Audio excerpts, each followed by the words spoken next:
Hi there, welcome back to the channel. My name is Tim Koya here. In this video, we're going to be answering the question, was Jesus born on December 25th? Let me start by saying Merry Christmas to all everyone who is celebrating. It is December and it is Christmas. So, what is Christmas Day about?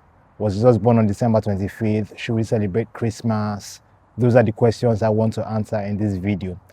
The short answer to the question, was Jesus born on December 25th, is no. Jesus wasn't born on December 25th. When was he born? Bible doesn't tell us, doesn't give us the time of month, like say January, February, March. We don't have that detail. However, we have enough evidence reading the Bible critically to suggest that it wasn't in December. Bible tells us in Luke 2:8, for instance, that there were shepherds who were watching their fields at night when the angels came to announce the birth of Jesus. That already suggests that couldn't have happened in December, because in December it is cold and no shepherds will be out with their flocks at night. So it didn't happen in December.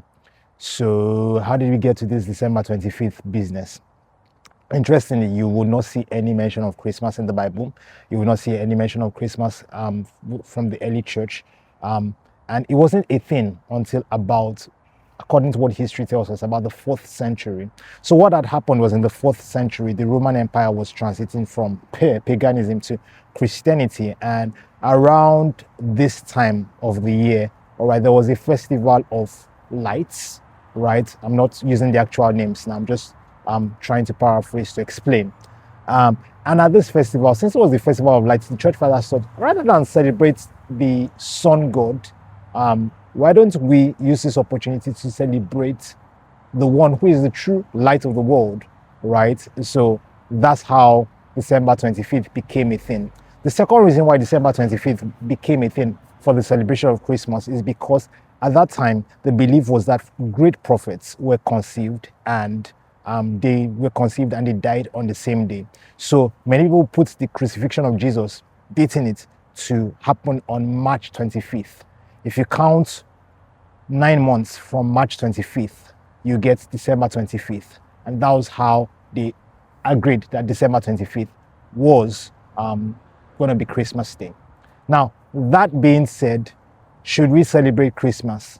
I think I like the idea of celebrating Christmas. I think the opportunity to be able to pause and celebrate the one that was born to redeem mankind is a very fantastic idea. I think it's a very wonderful opportunity. We shouldn't miss it. But if anybody, for whatever reason, there are different Christian groups. Some people don't celebrate Christmas, and to me, it's totally fine. The Bible does tell us that we should not judge anybody about what day they choose to celebrate, what festival they choose to celebrate. Within the context of the fold of the church now. So I wouldn't be judging anybody if they said they didn't celebrate Christmas, or they didn't believe, because we're not celebrating Jesus' birthday at Christmas. We're celebrating, what I am celebrating, because I choose to celebrate Christmas, what I'm celebrating is the fact that Jesus Christ came into the world to die for us. All right, that is worth celebrating. Whether you choose to celebrate that in May, June, July, August, September, October, November, or December, it doesn't matter. I think it is worth celebrating. And since it has happened to be so, why not? I quite like the idea, right? But if anybody chooses not to celebrate, for me, that's totally fine. I think what is more important is that we believe in Jesus Christ, who is the reason for this season. What is more important is that we receive the gift of salvation, what he's done. All right. So we see the early church placing a lot of focus on the death, the burial, and resurrection of Jesus Christ, and rightfully so. Even Jesus tells us to celebrate, when we celebrate the Lord's Supper, it's remembering his death and remembering that he's going to come again. That's totally fine. But everyone who is celebrating, I want you to keep Jesus as the focus of your celebration. I want you to know that he is the reason for the season. I want to wish you a very Merry Christmas, and I'll see you again, sometime soon. God bless you. Bye-bye.